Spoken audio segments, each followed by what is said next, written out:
ভালোবেসে যারা কেঁদেছে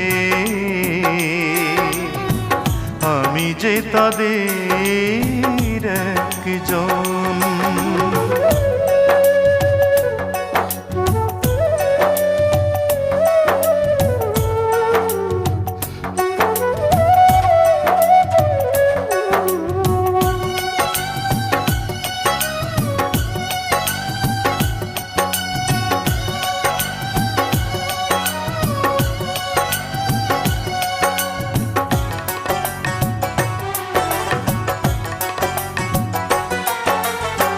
প্রথমে ভালোবাসা বুকে বাঁধে ঘর, তারপরে সযতনে ভাঙে অন্তর।